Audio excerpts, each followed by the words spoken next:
श्री कृष्णाय नमः, श्री गोपीजन वल्लभाय नमः, श्रीमद आचार्य चरण कमलेभ्यो नमः, श्री गुसाई जी परम दयालवे नमः। श्री श्रुति स्मृति पुराणानाम् आलयम् करुणालयम् नमामि भगवत्पादम् श्रीवल्लभं लोकवल्लभम् वल्लभं विठ्ठलाचार्यम् श्रीकृष्णं पादरायणम्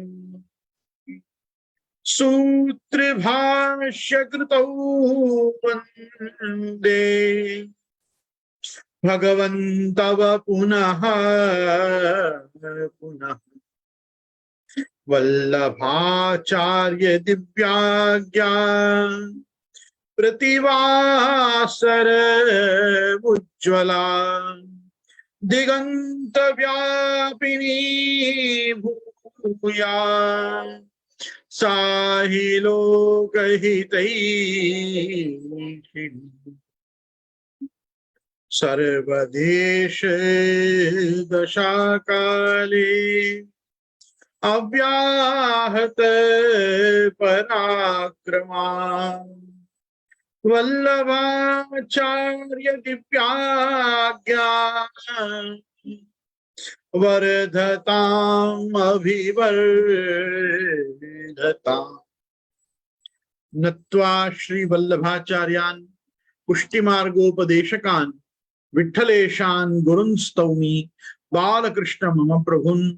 श्री कृष्णाय नमः। श्री गुरुभ्यो नमः। उपस्थित समस्त प्रियजन, वाल्लभीयजन, वैष्णवजन, सनातन धर्मावलंबी समस्त आस्तिक जन, भगवत भक्त, गो भक्त, राष्ट्र भक्त, आप सभी सज्जनों का मैं गोस्वामी गोविंद राय हमारे अंतरजालीय जुमांतर्गत सत्संग सदन में फेसबुक लाइव एवं यूट्यूब के माध्यम से होने वाले इस सत्संग सरिता के प्रवाह में मैं आपका खूब स्वागत करता हूं। मैं आज विशेष करके कोई भूमिका के बिना सीधे आपके प्रश्नोत्तर के इस क्रम को प्रारंभ करने का इच्छुक हूं। कल मुझे काफी मेरे श्रोताओं के फीडबैक में ये भी पता चला कि एक प्रश्न का बहुत देर तक उत्तर देते रहने के कारण काफी श्रोता सोता हो चुके थे। तो समस्त श्रोताओं को जगाने के लिए मैं उन सभी श्रोताओं से आग्रह करता हूं कि आज ना सोएं, क्योंकि आज हम ज्यादा समय मेरे अनर्गल प्रलाप में व्यर्थ नहीं करते हुए सीधे प्रश्नोत्तरी पे आएंगे।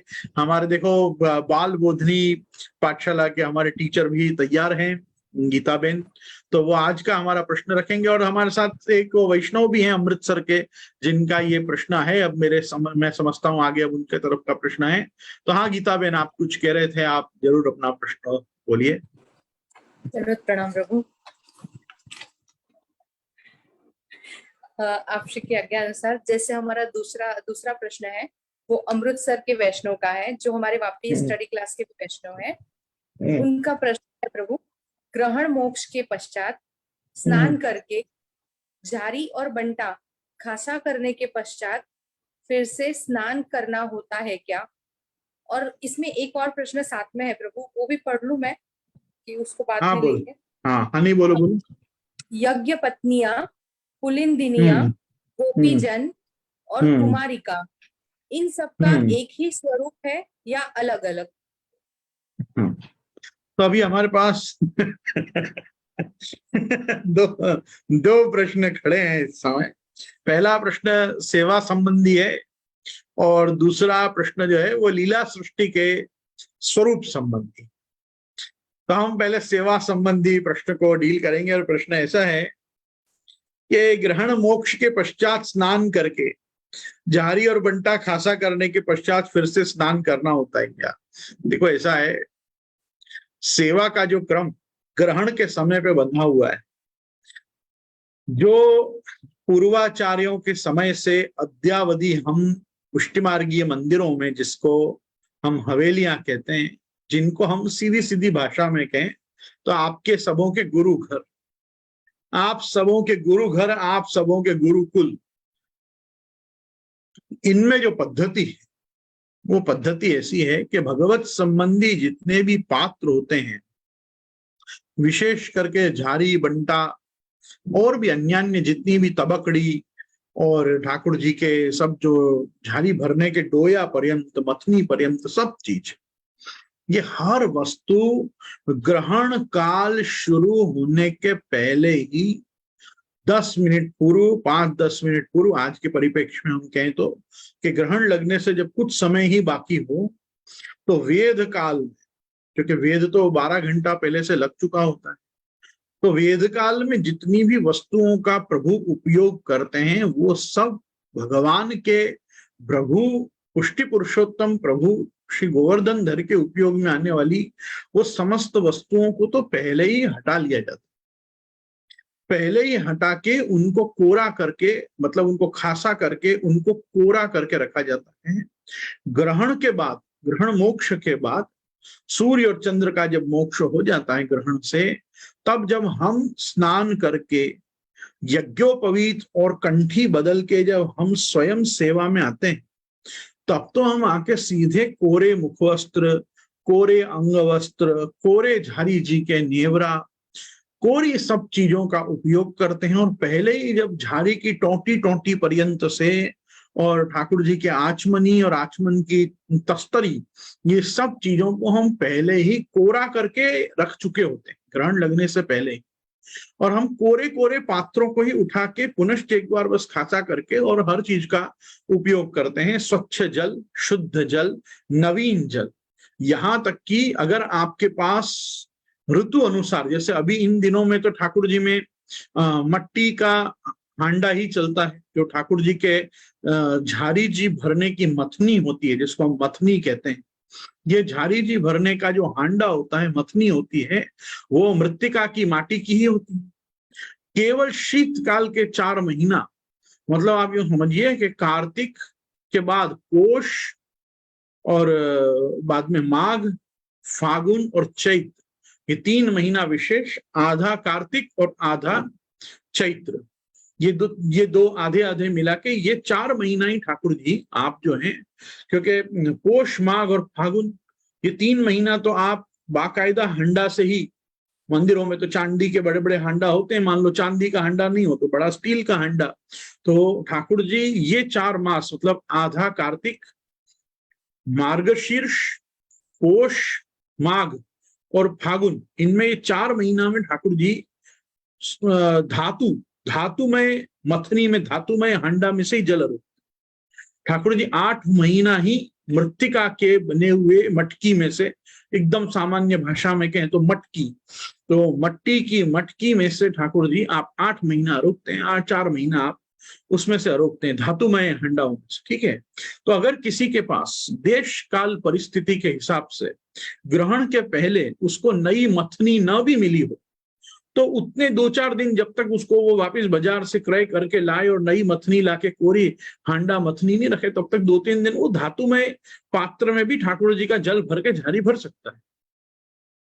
परंतु ठाकुर जी में मथनी भी कोरी आती है, ठाकुर जी में हर वस्तु कोरी ही आती है जब ग्रहण छूटने के बाद सेवा शुरू होती है।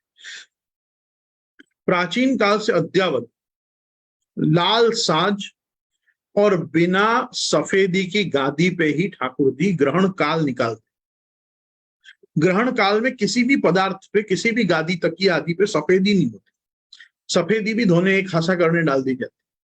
पहली बार जो सफेदी चढ़ाई जाती है वो भी या तो कोरी चढ़ाई जाती है, या ठाकुर जी के एक समय की सेवा पहुंचे बाद आनंद से फिर बाद में अपनी धुली हुई जो कबाटों में रखी हुई ठाकुर जी की नित्य की सफेदियां होती हैं, वो सफेदी निकाल के गादी, तकिया, बगलिया, शैया जी के बंटा, मतलब शैया जी के भी बालिस्त, तकिया, गादी, उन शैया जी की चादर, पलना की चादर, ये सब जो जो चीजें, ठाकुर जी के खंड पाठ चौकी की सफेदी, ठाकुर जी के सिंहासन का अस्तरण की सफेदी, ठाकुर जी के झाड़ी और बंटा के नीचे विराजने वाले जो लाल और सफेद वस्त्र होते हैं, जो जल पीने के लिए मादर पाट के रखे गए होते हैं, ये सब चीजें भी कोरी लाके और कोरे वस्तु का ही उपयोग किया जाता है। कोरी ना हो तो धुली हुई अपने पास अपरस में जो विराजती हुई है उनका उपयोग किया जाता है, परंतु ग्रहण मोक्ष के बाद कोई चीज खासा करने नहीं जाया जाता। ग्रहण के पहले ही झाड़ी बंटा और भी जितनी चीजें हैं ये सब बड़ी कर ली जाती। आपको ध्यान होगा मर्यादा मार्गीय मंदिरों में तो भगवान अपने आप को साफ सुथरा करके सारा जितना भी पुष्प और चंदन और सब और पूजा की सब वस्तु होती हैं वो सब निर्माल्य आप बढ़ा करके और आप मंदिर बाहर से बंद करवा के ग्रहण काल निकालते हैं। मर्यादा मार्ग के जितने भी देव और ठाकुर होते हैं वो कोई ग्रहण काल में से पट खोल के और ग्रहण का दर्शन करते हुए, ग्रहण में आप स्वयं दर्शन देते हुए नहीं विराजते हैं। ग्रहण काल तो आप बंद हो जाते हैं, आप मंदिर सब बंद हो जाते हैं, ताला लग जाते हैं बड़े बड़े। एकमात्र पुष्टि पुरुषोत्तम है भगवान श्री गोवर्धन धर और आपके ये अष्टविध भगवत स्वरूप हैं जो अपना दरबार खोल के विराजते हैं। ग्रहण काल में असंख्य वैष्णव वहां पे पधारते हैं। ग्रहण काल में ठाकुर जी के सन्मुख महात्म्य के पद करते हैं। ठाकुर जी के महात्म्य के जो पद दिए होते हैं, प्रलय पयोधि जले पद्म धर्यो जन ताप निवारण, जाको वेद रटत ब्रह्मा रटत शंभु रटत शेष नरण इत्यादि जो सब पद, ये सब जो दिए होते हैं महात्म्य के पदों का गान होता है। अपनी अपनी जो मंत्र दीक्षाएं होती हैं उन मंत्रों का भगवत सन्निधान में जाप होता है। गीता भागवत आदि का पाठ जिसको जो अभिष्ट हो, जो भगवान नाम लेना रुचे, वो होता है। जैसे हमारे यहाँ वापी हवेली में ऐसा कितने ही सारे ग्रहणों से क्रम है कि बड़े बड़े, अभी तो बीच में जो ग्रहण आए थे 3-3 घंटा 4-4 घंटा के ग्रहण आए थे, तो हम तो पूरी पाठ की पुस्तक लेके बैठ जाते हैं और हम ठाकुर जी में मंगलाचरण से लेके नाम रूप गुण नाम रत्नाख्य षोडश ग्रंथ त्रिविध नामावली पुरुषोत्तम सहस्र नाम, ये सब सस्वर जोर जोर से पाठ करते, सब जन मिलके पाठ करते हैं। जल्दी से ग्रहण काल पूरा हो जाता है, सब चुप बैठेंगे, अपनी अपनी गौमुखी में हाथ डाल के जपेंगे, तो ग्रहण में भी ठाकुर सन्मुख बैठे बैठे भी सो जाएंगे। इसलिए मैं तो कहता हूं जितनी जोर से हो सके पाठ करना चाहिए, जितनी जोर जोर से हो सके कीर्तन करना चाहिए, झांझ मंजीरा बजा के ठाकुर जी के सन्मुख अपने अपने पदों का गान करना चाहिए। ठाकुर जी के और भी अन्य महात्म्य जो हैं उनका प्रभु सन्मुख गान होना चाहिए। किसी को नाम संकीर्तन नाम धुन आदि जो अपने मार्ग में स्वीकृत हो ऐसी उनका गान करना चाहिए। तो जितना ज्यादा भगवान नाम लेकर भगवानमय वातावरण में आप ग्रहण काल निकालने का प्रयास करेंगे उतनी जल्दी ग्रहण काल हो जाए। ठीक है। अब जिन राशियों पे ग्रहण भारी होता है उन राशि के जातकों को तो उस समय आज्ञा की गई है टिप्पणी में भी कि आप लोग इस प्रकार से वो कांसे की कटोरी में तातो घृत रख के उसमें नाग और चंद्र का बिंब प्रतिबिंब डाल के स्वर्ण का, और उसके बाद अपना मुंह देखिए, दांत देखिए, नख देखिए, पैर के नख देखिए, उसको छाया दान कहते हैं। उसके बाद उसको घर के बाहर जाकर और किसी भी चौराहे पे बस रख आइए। उसका क्या होता है क्या नहीं होता है, कौन ले जाता है, ये सब बात की बात है। प्राचीन काल में तो जो इस प्रकार का दान स्वीकारते थे ऐसे अन्य जातियों के लोग घूमते थे और वो दे दान छोटे ग्रहण, दे दान छोटे ग्रहण से बोल के आते थे और अपने दिए किया हुआ दान जो भी होता था वो लेके जाते थे। तो पहले तो ये सब व्यवस्थाएं थी, अब आजकल तो ये सब संभव नहीं है। तथापि वो छाया दान का पात्र जो है वो रख के आना चाहिए। मध्यकाल में दान आदि करना चाहिए। कोई कुछ ना कर सके तो छाया दान के निमित्त की राशि और अपने ऊपर जो भी ये राशि पे भारी ग्रहण हो उसकी अनिष्ट निवृत्ति के लिए गाय के लिए कुछ पैसा, अपने गाय की सेवा का कुछ द्रव्य अलग निकालना अवश्य भगवत भक्तों को चाहिए। गाय सब पचा जाती है। गाय के अंदर इतनी सामर्थ्य भगवान ने दी है कि इष्टा अनिष्ट अभिष्ट जो तुम जिस अर्थ में गाय के लिए निकालो वो गाय उसको आनंद से बचा लेती है। तो गोग्रास की राशि, गो सेवा की राशि, ये सब भी छाया दान के अनुकल्प के रूप में आप निकाल सकते हैं। इस प्रकार से ग्रहण का दान करिए। ग्रहण का दान हो जाने, देखो ऐसा ग्रहण जिन पे भारी नहीं हो उनको भी कर देना चाहिए। हमारे इतने प्रकार के अघ दोष अपराध ज्ञाता ज्ञात अपने चलते ही रहते हैं कि अपने को पता नहीं कौन सी चीज कब अपने ऊपर भारी पड़े, क्योंकि अब उतना तो भगवान नाम का बैंक बैलेंस अपने पास अभी नहीं है हाल जितना होना चाहिए। तो ऐसी परिस्थिति में दान अमेकम कलौ युगे, कलयुग में हर चीज का एक ही निदान है, कुछ ना कुछ दान करो। तो जो लोग ग्रहण का दान स्वीकारते हो ऐसे लोगों को बुला के ग्रहण संबंधी कुछ दान करना चाहिए। ग्रहण का दान अपने यहाँ आने वाले काम काज करने वाले जो अपने जेनिटर्स और लेबर क्लास पीपल होते हैं वो लोग को भी दिया जा सकता है अगर वो लेना चाहते हो तो मेरे कहने का तात्पर्य सिर्फ इतना है कि ग्रहण काल में जो वेद काल है, इस समय वेद लगा हुआ है, वो वेद देखो, ग्रहण काल खराब नहीं होता, ग्रहण काल तो बड़ा शुद्ध काल होता है। क्यों? क्योंकि ग्रहण में बड़ी बड़ी दीक्षाएं दी जाती।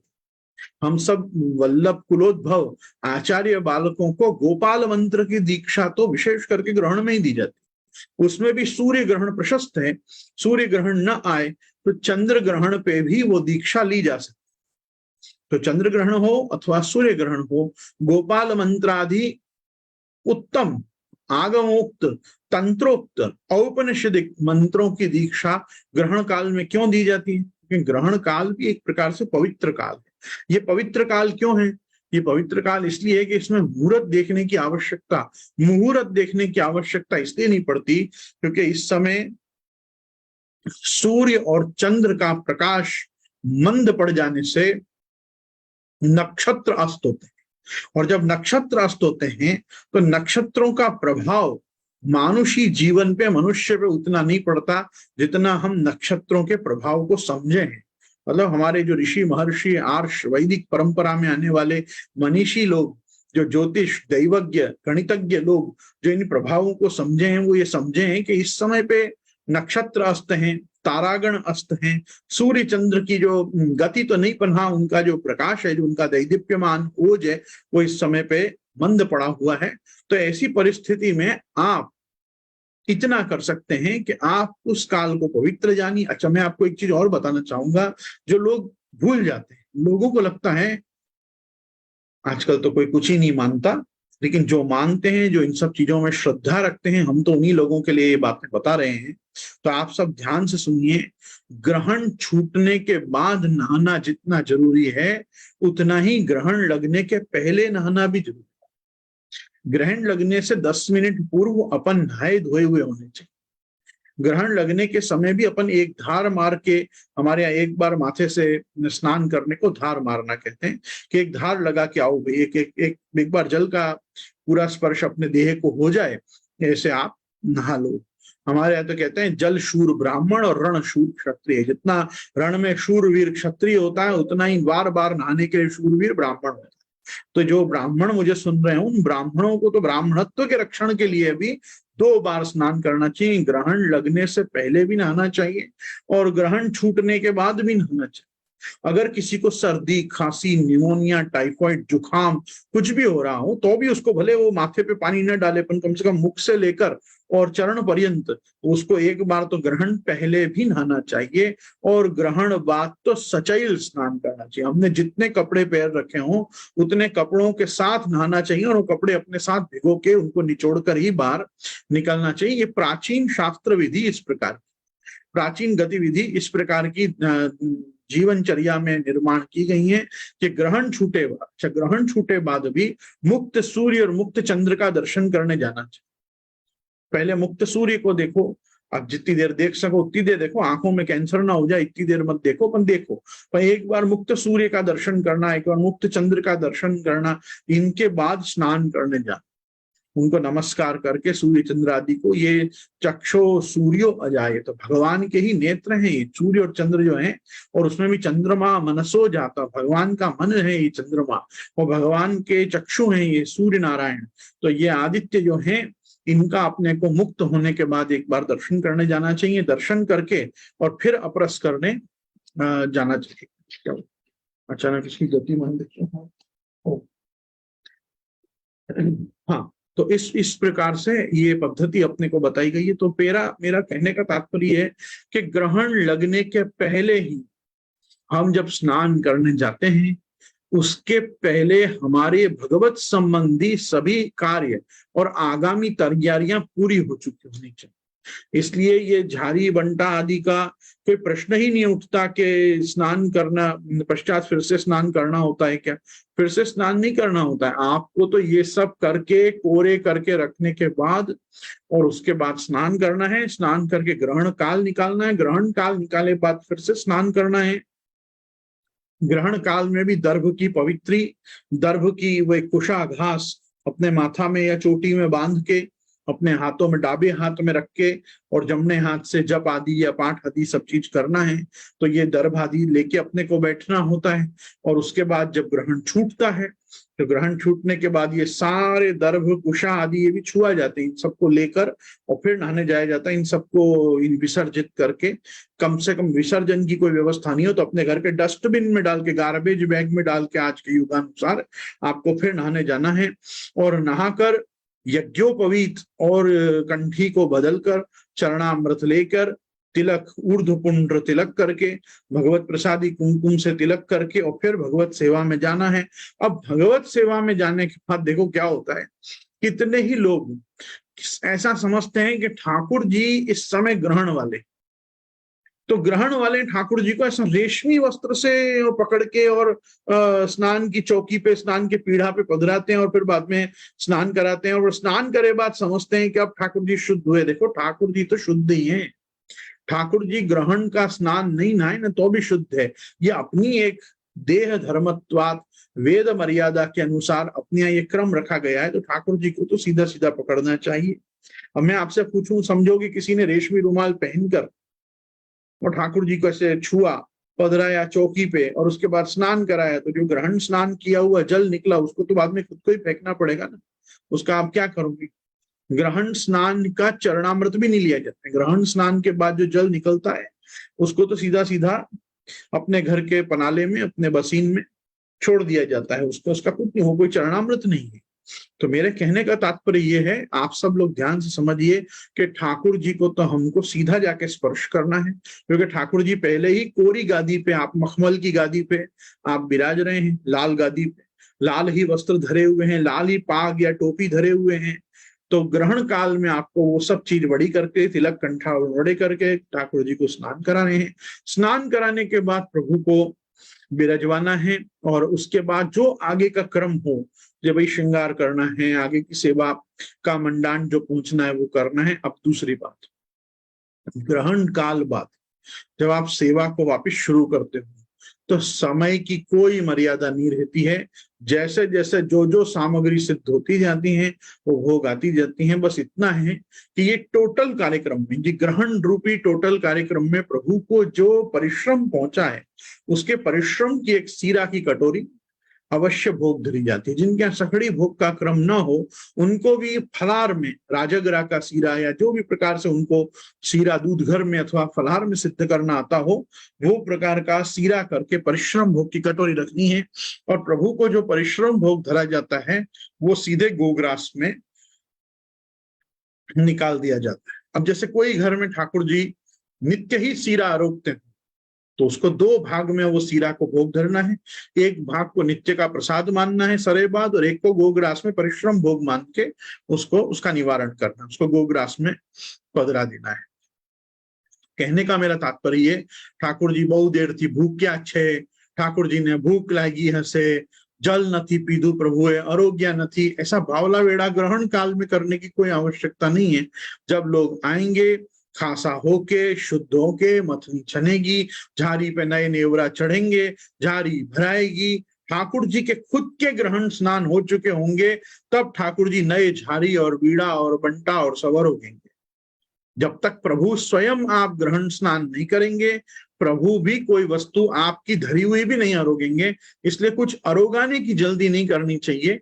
पहले ठाकुर जी को भी अपन शुद्ध होके आए, यज्ञोपवीत कंठी बदल के आए, उसके बाद हमको भी पहले ठाकुर जी को स्नान कराने की त्वरा रखनी चाहिए, क्योंकि प्रभु स्नान कर लेंगे फिर खिचड़ी मेवा से लेकर, अर्थात सूखा मेवा और मिश्री मिला के जो हम खिचड़ी मेवा भोग धरते हैं, लीला मेवा भोग धरते हैं, जल की झारी भोग धरते हैं, जो भी क्रम से आगे पहला भोग धरेंगे प्रभु उसको तुरंत आरोग पाएंगे।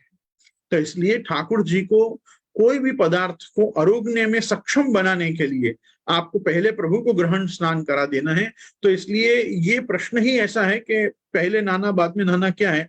इसमें ग्रहण मोक्ष के पश्चात स्नान करके झारी और बंटा खासा करने पश्चात फिर से स्नान करना होता है कि नहीं? फिर से स्नान नहीं करना होता, पहले ही स्नान करके या स्नान करने से पूर्व भी जो झारी बंटा हम थोड़ी देर पहले सरा लेते हैं, उन सबको खासा करके बराबर कोरे करके और उल्टे रख देने होते हैं। और घर की सारी खिड़कियां बंद करनी चाहिए। एटलीस्ट मंदिर में जहां से वातावरण की सहज प्रकाश या सूर्य की किरणें या चंद्र की किरणें आती हों, वो सब चीजों को टेरा लगा देना चाहिए, मतलब बाहर की भाषा में पर्दा लगा देना चाहिए, खिड़की लगा देनी चाहिए। प्रभु को कहीं से ऐसे एकदम लाइव प्रत्यक्ष ग्रहण का दर्शन नहीं हो, ऐसी थोड़ी केयर हमको लेनी चाहिए, क्योंकि ऐसे ग्रहण देखना ये कोई अपने यहाँ की संस्कृति नहीं है, बराबर। तो ग्रहण काल को ग्रहण काल के ढंग से व्यतीत कर देना चाहिए। ये आपका, मैं समझता हूं, ये पहला प्रश्न हमने लिया। और दूसरा प्रश्न इनका ये है कि पुलंदिनिया, गोपीजन और कुमारिका, इन सब का एक ही स्वरूप है या अलग अलग स्वरूप है? पहले एक वस्तु को समझिए कि ब्रज में जितने प्रकार की सुंदरियां हैं, ब्रज भक्त हैं, ब्रज सीमंतनी हैं, ब्रजांगनाएं हैं, गोपांगनाएं हैं, ये सभी गोपी शब्द से संबोधित की जाती। सब गोपी तो सभी की सब गोपी हैं। पुलिंदिनी जो सखी हैं वो भी गोपी हैं, कुमारिका जो है वो भी सखी हैं, अन्य पूर्वा अनन्य पूर्वा है वो भी सखी गोपी हैं, जो अंतर्ग्रहगता हैं वो भी गोपी हैं, ऋषि रूपा हैं वो भी गोपी हैं, श्रुति रूपा हैं वो भी गोपी हैं। ये जो प्रौढ़ा हैं जितनी भी, ये जो सब यशोदा जी की और रोहिणी जी की समवयस्क हैं, ये सब भी गोपी हैं। यहाँ तक कि श्री यशोदा जी और श्री रोहिणी जी भी एक प्रकार के गोपी ही हैं, क्योंकि इस समय रोहिणी जी भी यहाँ रह रहे हैं, तो इस समय तो वो यादव स्त्री नहीं है, इस समय तो वो गोपी रूप में ब्रज भक्तों की तरह ब्रजांगना होकर, ब्रज सीमंतनी होकर, और आप वहां पे गोकुल में नंदराई जी के गोकुल में नंदराई जी के संरक्षण में आप वहां श्री रोहिणी जी भी विराज रही हैं। तो ये सब एक प्रकार के गोपी जन ही हैं, और इन सभी के द्वारा संसेव्यमान होने के कारण प्रभु श्री गोपी जन वल्लभ हैं। तो पहले तो एक चीज ये समझिए। दूसरा, जिनको हम विशेष करके पुलंदिनी सखी कहते हैं, ये सब श्री यमुना जी के तटवर्ती जो प्रदेश, यमुना जी का ब्रजमंडल में पाठ जहां तक है दोनों तरफ, वहां पे यमुना जी के पुलिन पर, यमुना जी के घाट पर, यमुना जी के तटों के दोनों तरफ जो अहिरों की बस्ती होती है, जिनमें यूं समझिए कि किरात आदि भी जो वंश चले आ रहे हैं, जिनमें व्याधों के भी जो वंश की जो स्त्रियां हैं, ये सब जो है, क्योंकि हर जगह पे प्राचीन काल में भी हंटर्स, जिनको हम कहते हैं व्याध, ये सब कम्युनिटीज तो थी ही। आज की भाषा में हम जिनको कहें आदिवासी, तो ये जो आदिवासी महिलाएं हैं, ये सब भी पुलिंदिनी सखी। तो ये आप जो ये प्रश्न कर रहे हैं कि ये सब क्या इनका सबका एक स्वरूप है कि अलग अलग स्वरूप है? भाई स्वरूप तो हर व्यक्ति का अलग होगा ही। स्वरूप तो श्री यशोदा जी का भी एक अलग प्रकार का होगा, श्री रोहिणी जी का भी अलग प्रकार का है, चारों यूथाधिपतियों के भी, श्री ठाकुर जी के प्रथम यूथाधिपा जो हैं वो श्री स्वामी जी, श्री राधिका जी हैं। हम तो बार बार श्री राधिका जी का नाम भी नहीं लेते, हम तो श्री स्वामी जी ही बोलते हैं, या वृषभानु कुमारी बोलते हैं, वृषभानुजा बोलते हैं। हमारे यहाँ तो श्री स्वामी जी संबोधन किया मतलब श्री राधा जी को ही लिया जाता है। तो श्री राधा जी हुए, श्री चंद्रावली जी हुए, श्री ललिता जी हुए, श्री यमुना जी हुए, श्री विशाखा जी हुए, ये सब जो हैं ये सब भी एक प्रकार के गोपी जन ही हैं। और गोपी जनों की है यूथाधिपा है, यूथ यूथेश्वरी है। यूथ मतलब ग्रुप्स, यूथ मतलब सब प्रकार का जो इनका समुदाय है, जो इनका एक संकुल है, उन सब की जो हेड हैं, जो ये सारे गोपी जनों की गैंग लीडर हैं, उनको हम कहते हैं ये यूथाधिपति हैं। ये नित्य सिद्धाओं में भी हैं और अन्य भी जो सब गोपी जन हैं, इनमें जो श्री यशोदा जी की समवयस्का हैं, वो सब तो जो हैं वो सब मातृभाव वात्सल्य भाव वाली गोपी हैं। उनको सबको ठाकुर जी को देख के वात्सल्य का निर्जरण होता है। उनके वक्षस्थल जो हैं वो पय रूपी, दुग्ध रूपी स्नेह से आप्लावित हो जाते हैं जब वो ठाकुर जी का दर्शन करते हैं। ऐसे भी गोपीजन हैं। और बहुत सारी जो गोपीजन हैं जो माधुर्य भक्ति के दान से ओतप्रोत हैं, उनमें उनको भगवान में कांत भाव है। वो भगवान की कांता हैं और प्रभु उनके परम कांत हैं। तो वो परम कांत होकर भगवान में जो माधुर्य भक्ति रखती हैं, तो कोई उनको जार भाव से देखती हैं, कोई उनको पति भाव से देखती हैं, कोई उनको बस केवल प्रेमी के और प्रेयसी के और प्रेमिका होने के नाते प्रभु को निहारती हैं, दर्शन करती हैं। तो ये गोपी जनों के जो अपने यहाँ क्लासिफिकेशन है, वो लीला रस में वैविध्य प्रभु को जो प्राप्त हुआ है, ये उसका दिग्दर्शन कराने के लिए प्राचीन आचार्यों ने, सुबोधनीकार ने, सुबोधनी में टिप्पणीकार ने, इन सबों ने अपने ऊपर कृपा करके बताया है कि भाई ये जो है ये सब विवाहिता हैं, इसलिए ये सब अन्य पूर्वा है, ये सब अभी तक अविवाहित हैं, इन्होंने भगवान को ही पति रूप से ग्रहण किया है, स्वीकार किया है, तो या ये कुमारिका है या ये अनन्य पूर्वा है। ऐसी बहुत सी हैं कि जो भगवान के प्रति पति भाव रखती हैं, भगवान को प्राप्त करना चाहती हैं, पर प्रभु के पास नहीं आ सकती हैं, क्योंकि उनको लोक वेद की कुछ मर्यादाएं ऐसी हैं कि वो चाहकर भी प्रभु के पास नहीं पहुंच पाई हैं। भगवान का वेणुनाद उनने भी बराबर सुना जितना अन्य पूर्वा ने सुना, जितना अनन्य पूर्वा ने सुना। जो प्रकार का आकर्षण भगवान के वेणुनाद को सुनकर, भगवान के वेणु के रव को सुनकर, भगवान के वेणु के पूजन को सुनकर उनको भी जो प्रकार का भाव प्रभु को प्राप्त होने का या प्रभु के रास में आ जाने का उनको भाव हुआ, पर कोई किन्हीं कारणों से वो नहीं निकल पाई। तो जुहुर गुणमयम देहम सद्य प्रक्षीण वंदना, वो अंतर्ग्रहगता के नहीं कि वही वो अंतर्ग्रहगता है, वो तो भाई सीधे जहां थी वहीं वो भस्मीभूत हो गई और भगवान को वो सायुज्य में प्राप्त हुई। और भगवान ने उनका उसी प्रकार से वर्ण किया, क्योंकि तमेव परमात्मानं जार बुद्ध्यापि संगता जुहुर गुणमयम देहम सद्य प्रक्षीण वंदना, उनके सारे बंधन भगवान ने वहीं ध्वस्त कर दिए और वो साक्षात प्रभु को प्राप्त हो गई। वो रास में भी भगवान में ही स्थित थी। भगवान ने रासांतर्गत ही अंतर्ग्रहगताओं को अपने में से ही प्रकट करके और उनके साथ रास किया और बाद में वो भगवान में ही पुनश्च अंतर्हित उसी प्रकार से हो गई। जैसे तमेव कृत्वा तावंत आत्मानं यावंतिर ब्रजयोषिता, जैसे जितनी गोपी थी बाद में उतने कृष्ण हो गए। तो जितने कृष्ण हो गए उन्होंने अपनी अपनी अंतर्ग्रहगताओं को भी अपने साथ ही अपने रास का सुख, अपने महाराज का सुख प्रदान किया। बाकी भगवान ने ये सब अन्य पूर्वा अनन्य पूर्वाओं के साथ, सात्विक भावा, राजसी भावा, तामसी भावा गोपी जनों के साथ, निर्गुण भावा गोपी जनों के साथ भगवान ने रास किया। मैं पुनश्च कहना चाहूंगा कि सात्विक भाव वाली, राजस भाव वाली, तामस भाव वाली जो गोपी जन है, ये भी त्रिगुणात्मा प्रकृति के भावों से संपुट नहीं है। ये जो है ये भगवत भाव से ही, भगवान के ही निर्गुण के जो तीन सात्विक, राजस, तामस आदि प्रभेद हैं, ये उनके ही भावों से युक्त गोपी जन है। दूसरा, जो गोप्य कामाद भयात कंसो द्वेषात चैत्यादयो नृपा संबंधाद वृष्णे स्नेहाद यूयम भक्त्या वयम विभो में जो गोप्य कामाद जो कहा गया है, वो अंतर्ग्रहगताओं के लिए ही कहा गया है कि अंतर्ग्रहगता गोपी जनों ने काम भाव से भगवान को प्राप्त किया, क्योंकि वो भगवान में जार भाव रखते।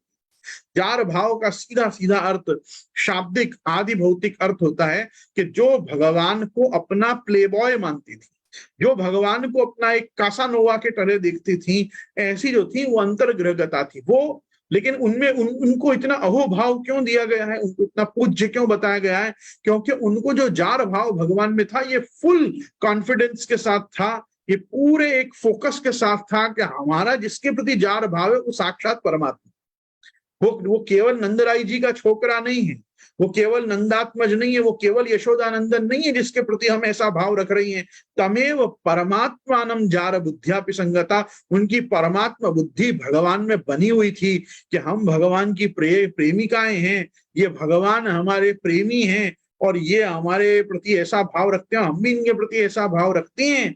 परंतु ये अंततो गत्वा तो साक्षात परमात्मा है और परमात्मा भाव बना रहा ना, इसीलिए उनका सब कुछ भस्मीभूत होते हुए भी वो केवल और केवल और केवल भगवान को प्राप्त हुई, नहीं तो उनकी गति कुछ और भी हो सकती। वो केवल प्रभु को ही प्राप्त इसलिए हुई हैं क्योंकि गोप्य कामाद, उन्हीं गोपी जनों को भगवान के प्रति काम भाव था। हमारी जो अन्यान्य गोपी जन है, इनको काम भाव नहीं था, क्योंकि जिस समय पर भगवान ने छेरु हर्षण लीला में, चीर हरण लीला में भगवान ने अपना चरण स्पर्श कुमारिकाओं को प्रदान किया, तो मां सुखदेव जी ने कहा लब्ध कामा कुमारिका, लब्ध कामा कुमारिका। इन कुमारिकाओं को जो चाहता था वो तो इनको तुरंत प्राप्त हो गया, और प्राप्त में वरदान भी प्राप्त हो गया। मये मां रंस्यथा क्षपाः, जब वो रात्रि आएंगी, जब वो शरद की रात्रि शारदीय जो षण्मासिका रात्रियां आएंगी तब मैं तुमको ये रमण का सुख, रमस्य था, मैं तुम्हारे साथ रमण करूंगा, ऐसा भी जो वरदान भगवान ने दिया वो इनको कुमारिकाओं को दिया, अनन्य पूर्वाओं को दिया। तो अन्य पूर्वा अनन्य पूर्वाओं के साथ तो भगवान ने रास साक्षात किया। तासाम मध्य द्वयोर से शुरू हुआ और कृत्वा तावंतम आत्मानम यावंतिर ब्रजयोषित हुआ। रास की जो 6 मास की रात्रि हैं वो भी भगवान ने एक रात्रि में ही व्यतीत की। वो पूरी 6 मास की रात्रि का सुख भगवान ने, इसीलिए ब्रह्म रात्र उपावृत्ते वासुदेवानुमोदिता, इस प्रकार से सुखदेव जी ने कहा।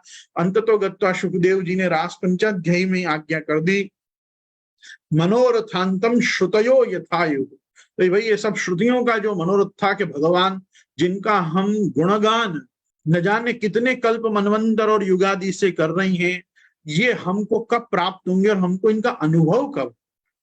ये जो श्रुतियों का मनोरथ था, ये जो ऋषि रूपा गोपी जनों का मनोरथ था, ये सभी श्रुति रूपाओं का, ऋषि रूपाओं का, अन्य पूर्वाओं का, अनन्य पूर्वाओं का, मैं तो कहता हूं अंतर्ग्रह गताओं का, पुलिंगिनी सखियों का, मागध देश से आई हुई सखियों का और गौड़ देश से लाई हुई सखियों का, और यज्ञ सीताओं का जो अवतार हुआ उनका, उनको भी यज्ञ पत्नी के रूप में कहा गया, यज्ञ सीताओं को भी।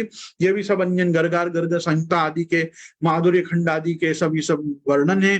कभी शांति से गर्ग संहिता में जाके देखना चाहिए कि गोपी जनों के कितने प्रकार हैं, कितने प्रकार के गोपी जन हैं। ये सब गोपी जनों की डिटेल्स जो है वो सविस्तार सुबोधिनी से इतर अगर कहीं मिलती है तो गर्ग संहिता में मिलती है। बहुत सारी डिटेल गोपी जनों से संबंधित, श्री राधिका जी से संबंधित, श्री यमुना जी से विरजा नदी के रूप में श्री यमुना जी का जो स्वरूप और अवतार है उससे संबंधित ब्रह्म वैवर्त पुराण में भी मिलती हैं।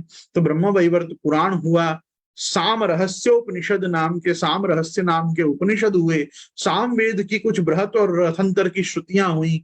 इन सब वेदादि शास्त्रों में, इन पुराणों में, इन संहिता ग्रंथों में, ये सनत कुमार संहिता, शांडिल्य संहिता आदि भी कुछ कुछ कहीं कहीं सांकेतिक रूप से वर्णन कर दिए, पर बृहद रूप से तो गर्ग संहिता में ये पूरा वर्णन को प्राप्त होता है कि कौन से गोपी जन किस प्रकार की, कहां से कहां लाई गई, कैसे वो आई और कैसे वो भगवान को प्राप्त हुई। तो जिनको इसकी एक्स्ट्रा स्टडी करनी हो उनको उसमें जाना चाहिए और गर्ग संहिता आदि का चिंतन आलोडन करना चाहिए।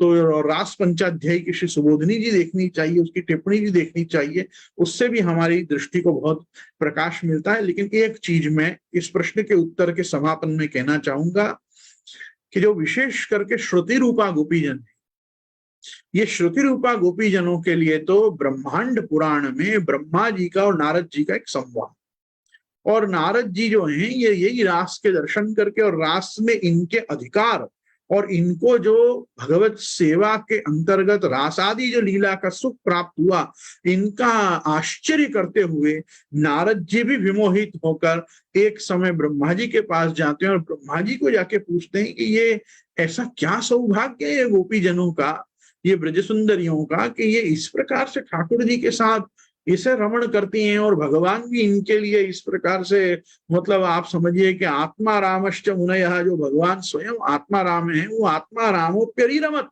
वो भी इनके साथ रमण करने के लिए पूर्ण कामो यदुपति ही, वो भी इनके साथ रमण करते हैं। ये क्या आश्चर्य है। तो वहां ब्रह्मा जी का वचन है, ब्रह्मा जी आज्ञा करते हैं, हे नारद, न स्त्रिया व्रज सुंदर्यः, न स्त्रिया व्रज सुंदर्यः पुत्रता श्रुतयः किल।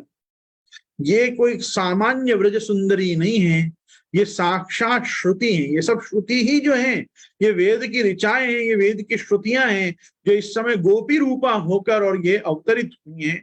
और ये भी वेद स्तुति में श्रीमद् भागवत जी के 10वें स्कंद के उत्तरार्ध में ये अध्याय भी स्पष्ट आता ही है कि किस प्रकार से वेदों ने जाके भगवान से विज्ञप्ति करी, विनती करी, और भगवान ने उनको सांत्वना के साथ वरदान दिया कि हाँ भाई, सारकल्पम सारस्वतम नामम ब्रजे गोप्यो भविष्यत। जब सारस्वत कल्प आएगा तो तुम ब्रज में गोपी हो जाना और तब मैं तुमको ये प्राप्त होऊंगा, और तुम्हारे साथ जब तब रमण करूंगा, तब तुमको मेरा जो अनुभव है वो अनुभव तुमको प्राप्त होगा।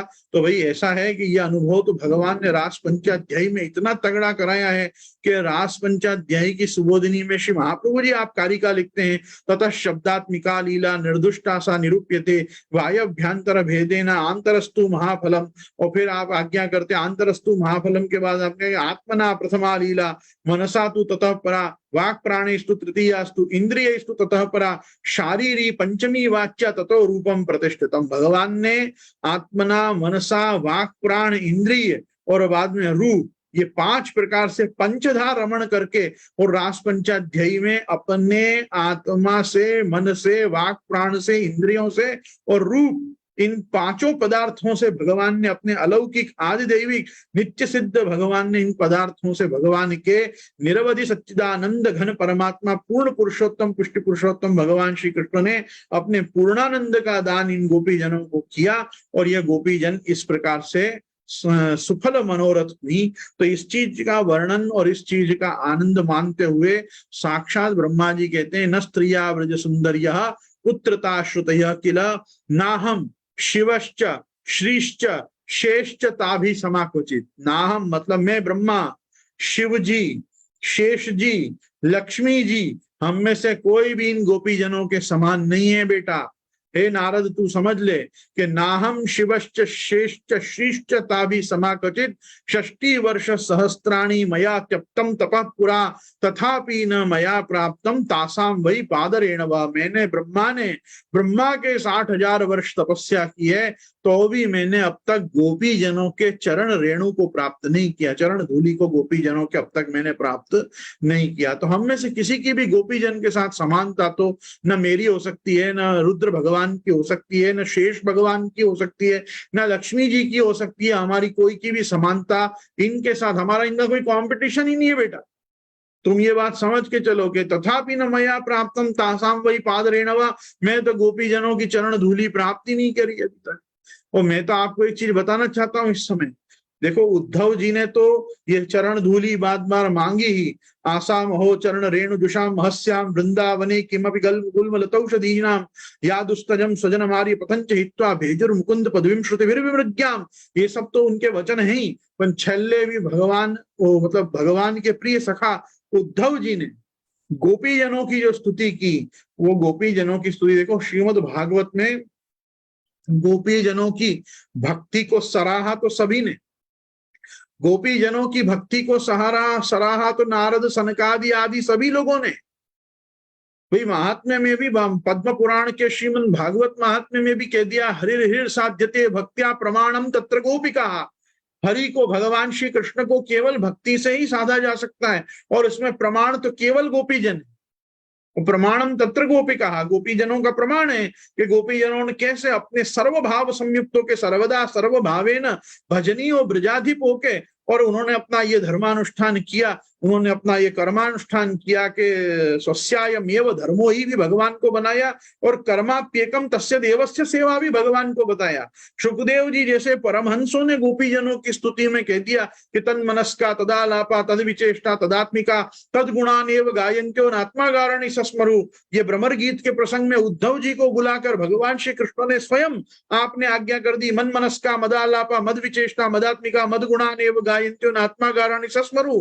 परंतु एकमात्र उद्धव जी हैं कि जिन्होंने अपनी आचार्य के रूप में जब गोपी जनों को माना, गोपी जनों को जाना, गोपी जनों के स्नेह को समझा, भगवान ने कर्म और ज्ञान की शून्यता बताते हुए भक्ति का प्राधान्य जब उद्धव जी के हृदय में गोपी जनों के द्वारा आपने सिद्ध कराया, तब उन्होंने जो स्तुति की उसमें छल्ले वो बोल पड़े, खुद उद्धव जी बोल पड़े वंदे नंद ब्रज स्त्रीणाम पाद रेणुम अभीक्ष्णशः यासाम हरि कथोद्गीतम पुनाति भुवनत्रयम।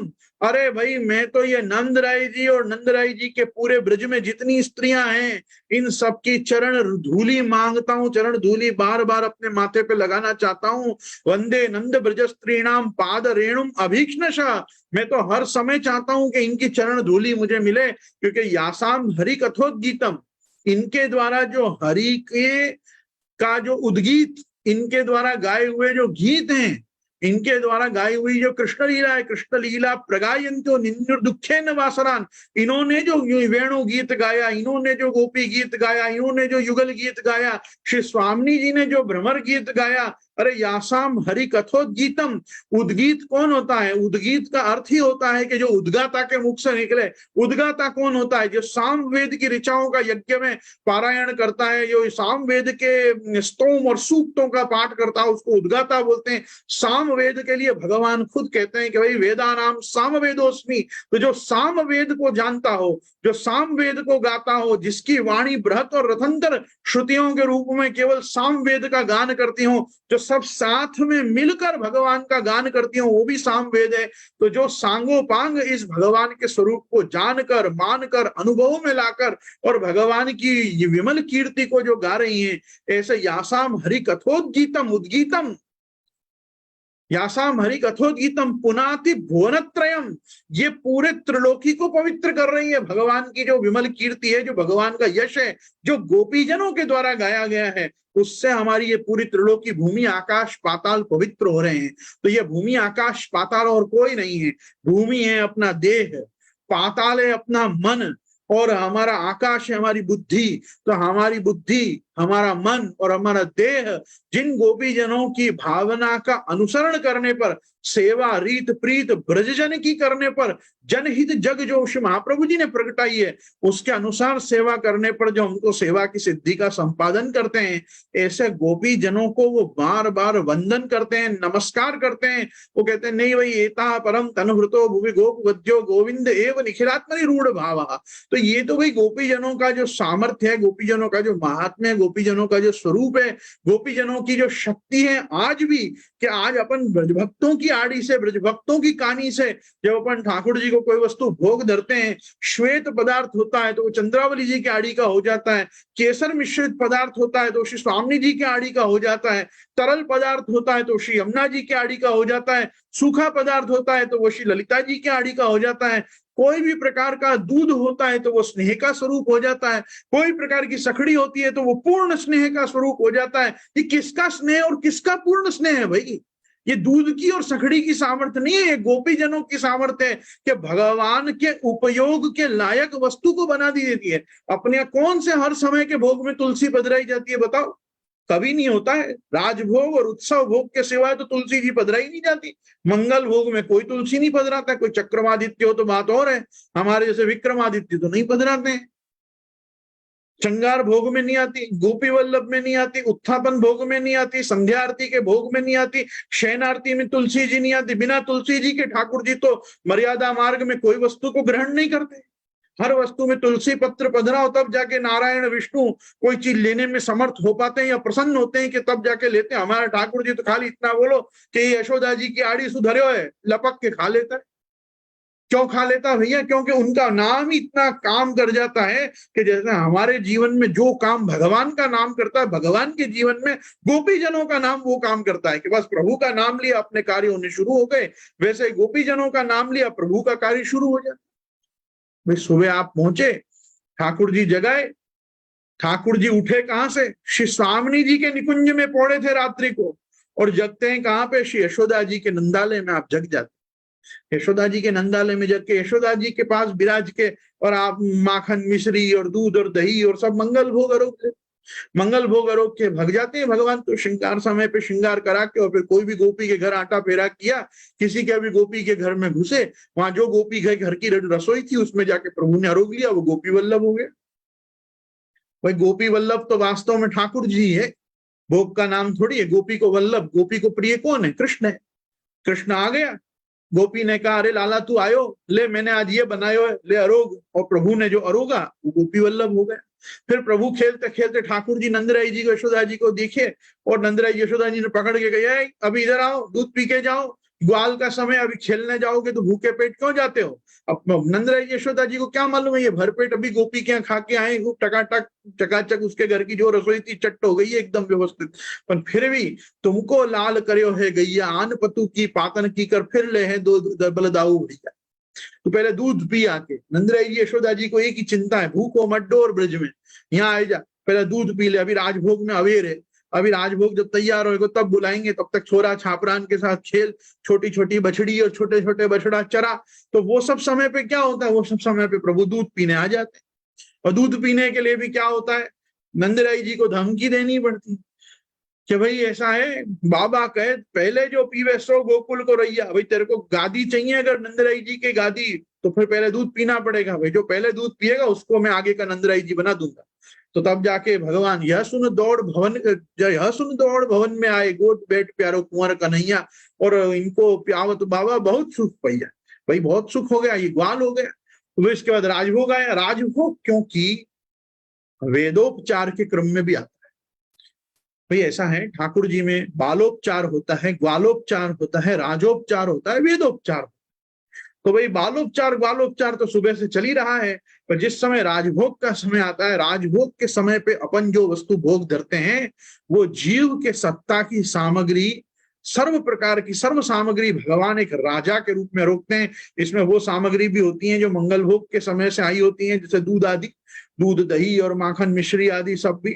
इसमें फल संबंधी सामग्री भी होती है, इसमें अंसकड़ी भी होती है, इसमें सकड़ी भी होती है।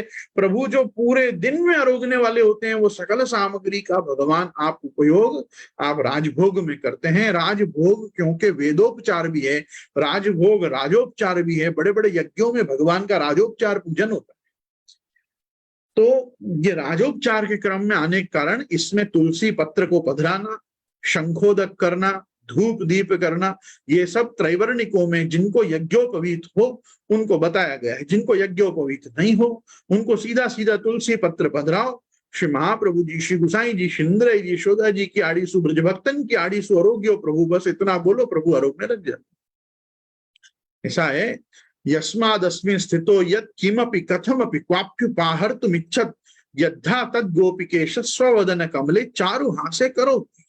ये जो हम वल्लभाष्टक में पढ़ रहे हैं, महाप्रभु जी की अकेली कहानी पर्याप्त है ठाकुर जी को कुछ गाने के।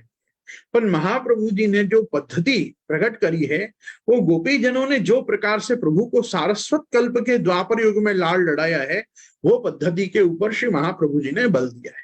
उसी का जो विस्तार है वो राग भोग श्रृंगार के साथ प्रभु चरण विठल नाथ जी श्री गोसाई जी ने किया। इसी के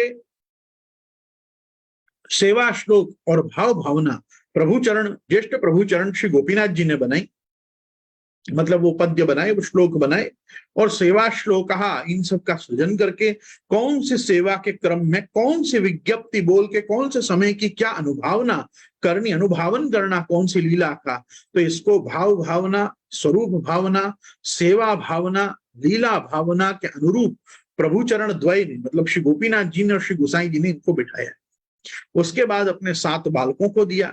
7 बालकों ने अपने अपने माथे विराजते ठाकुर जी का जो स्वरूप, ठाकुर जी की जो स्वरूप भावना है, कहीं पे भगवान श्री स्वामी जी प्रत्यक्ष स्वामी जी सहित विराज रहे हैं, कहीं स्वामी जी परोक्ष रूप में विराज रहे हैं, कहीं प्रभु बाल स्वरूप से विराज रहे हैं, कहीं भगवान आप किशोर आकृति धारण करके विराज रहे हैं, कहीं आप ललित भंग आकृति धारण करके विराज रहे हैं, कहीं आप चतुर्भुज रूप से विराज रहे हैं, कहीं आप द्विभुज रूप से वेणुनाद करते विराज रहे हैं, कहीं भगवान आप नटवर लाल अथवा श्री गोकुलनाथ की तरह द्विभुज अथवा चतुर्भुज परंतु नृत्य करते आप विराज रहे हैं। तो ऐसे अपने अपने घर विराजते स्वरूप भावना के अनुसार आपकी लीला भावना को ध्यान में रखते हुए सेवा की भावना, हरिराय जी कृत साहस्त्री भावना, श्री हरिराय जी कृत नित्य लीला का जो क्रम है, नित्य सेवा का, इन सब का अनुसंधान पूर्वक वल्लभ संप्रदाय की अष्टयामिका सेवा, मतलब मंगला, श्रृंगार, ग्वाल और राजभोग, उत्थापन, भोग, संध्या और शयन, ये 8 समय की सेवा के अनुरूप अष्टयामिका सेवा। इसमें मध्य में अनोसर, 2 समय सेवा का काल, रात्रि के बाद पुनः ताला मंगल पर्यंत अनोसर, और उसके समय में अनोसर काल में ही भजन, पाठ, सत्संग, अध्ययन, स्वाध्याय, इन सबों के क्रम के साथ वैष्णवी जीवन का उपदेश, ये सब भी जो किया गया, इसमें ठाकुर जी जगाने से लेकर ठाकुर जी पौड़ाने पर्यंत श्री गोपीजन किस प्रकार से, श्री नंदराई जी, यशोदा जी किस प्रकार से, श्री रोहिणी जी किस प्रकार से ठाकुर जी की सेवा आप करती, किस प्रकार से तत्त समयानुरूप, कभी उत्थापन में पुलिंदिनी सखी, कभी प्रौढ़ा आप शयन काल की सखी, कहीं कुमारिकाएं और कहीं पे आप नव यौवना आपकी जो सब सखी जन हैं वो किस प्रकार से प्रभु को आप लाड़ लड़ाती, इन सब वस्तुओं का विचार करके विवेक पूर्ण ढंग से प्रत्येक पुष्टि मार्गी के सौभाग्य को सुफल करते हुए श्रीमद आचार्य चरण ने और प्रभु चरण ने ये गोपी जनों के भावानुगत सेवा का प्रकार अपन को पधराया है। गोपी जनों का सबसे बड़ा स्वरूप जो अपने संप्रदाय में है वो है कि ये अपन सबके आद्याचार्य, ये आद्याचार्य है। देखो श्री महाप्रभु जी भी आप साक्षात श्री स्वामी जी हैं, प्रभु चरण आप श्री चंद्रावली जी हैं। ये हम क्यों कहते हैं कि महाप्रभु जी गोसाई जी स्वामी जी और चंद्रावली जी हैं? क्यों श्री गोपीनाथ जी साक्षात श्री बलदेव जी हैं? ये हम इसलिए कहते हैं, इसलिए स्वीकार दें कि लीला परिकर बिना श्री गोवर्धन धर आप कैसे इस लोक में विराजेंगे, कैसे आप यहाँ विराजेंगे? जो साक्षात नित्य आप अपने निविड़ और निवृत्त निकुंज में, आप निकुंज द्वार पे स्थित होकर गोलोक की समस्त लीलाओं का आप दर्शन आप जो दे रहे हैं, वो आप श्री महाप्रभु जी गोसाई जी के स्वामिनी भाव रूपा और चंद्रावली भाव रूपा हुए बिना आप कैसे आप लोक में प्रकट करेंगे? ये अष्ट सखा जो अपने ठाकुर जी के संग इस लोक में पधारे हैं श्री गोवर्धन धर के संग, उनके भी आप देखोगे वार्ता साहित्य में तो दिन की लीला में ये सखा हैं और रात्रि की लीला में ये कोई ना कोई सखी है। अगर गोविंद स्वामी जो है वो सुबह की लीला में श्री दामा सखा हैं तो रात्रि की लीला में वो भामा सखी हैं। तो बिना सखी जनों के, बिना सखी जनों के लीलात्मक स्वरूप के श्री गोवर्धन धर इन अष्ट सखाओं के साथ भी कैसे खेलेंगे, कैसे रमण करेंगे? कि रमण दो प्रकार का है, एक बाल भाव से और एक किशोर भाव से। किशोर भाव का रमण जो है वो भगवान का अपनी परम कांता गोपी जनों के साथ है, और जो सुबह का रमण है दिवस का बाल्यकाल का, वो आपका जो रमण है वो अपने सखा के साथ, अपने ग्वालों के साथ है, अपने छोटे छोटे गोपों के साथ है। तो गोप ग्वाल सखा संयुक्त भगवान गोकुलेश्वर हैं, और जब भगवान वृंदावन में स्थित होते हैं तो आप गो गोपी समावृत्त उस समय पे हैं। इसलिए आप देखोगे तो सदा सर्वात्मना सेव्यो भगवान गोकुलेश्वरा स्मर्तव्यो गोपिका वंदे क्रीडन वृंदावने स्थित। जब हम सेवा करें तो हम भगवान गोकुलेश्वर की करें, और जब हम स्मरण करें तो गोपीजन वल्लभ भगवान को वृंदावन स्थित जान के और भगवान के वृंदावन विहारिणे भगवान के स्वरूप का हम चिंतन करें, मनन करें, जप करें। बस इसी के साथ आज की हम व्याख्यान माला को यहाँ रखते हैं, आश्रय का पद करते हैं। लेकिन विशेष कल हमारे यहाँ वापी में विश्व हिंदू परिषद गुजरात और बजरंग दल की शौर्य यात्रा है, और ये बजरंग दल के शौर्य जागरण यात्रा का कारण है इनकी षष्ठी पूर्ति हो रही है। तो क्योंकि सौभाग्य से मैं विश्व हिंदू परिषद और बजरंग दल आरएसएस इन सबों के साथ धर्माचार्य के रूप में जुड़ा हुआ हूं, कल मैं इन सब पुनीत कार्यों में, इन पवित्र ऑर्गेनाइजेशंस के साथ थोड़ा यहाँ वापी में व्यस्त रहूंगा, इसलिए मुझे इसमें से आते आते काफी देर हो सकती है। तो कल का जो व्याख्यान है प्रश्नोत्तरी है वो हमने परसों पे रखा है। कल अपना व्याख्यान स्थगित समझिएगा, और उसके बाद परसों मैं और आप इसी प्रकार से सब एकत्र होंगे और सब मिलेंगे। मैं वापिस एक बार कहना चाहूंगा, सब लोग जैसे ही व्याख्यान पूरा हो जाता है धड़ाधड़ छोड़ देते हैं जूम सभा को। आश्रय का पद होने का थोड़ा विवेक हम सबको रखना चाहिए। आश्रय का पद होने के बाद आप त्वरित विसर्जित हो सकते हैं, ठीक है। दृढ़ चरणन केरो भरोसो, दृढ़ चरणन केरो श्री वल्लभ नख चंद्र छटा बिन सब युग मांझ अंधेरो भरोसो। साधन और नहीं आकली में जासो होय निबेरो। सूर कहा कहे द्विविध आंधरो, बिना मूल को चेरो भरोसो। दृढ़ न चरणन केरो भरोसो। श्री गोवर्धन नाथ की जय, श्याम सुंदर श्री हमने महारानी की जय, श्री वल्लभाधीश की जय, श्री गुसाई जी परम दयाल की जय। आज के आनंद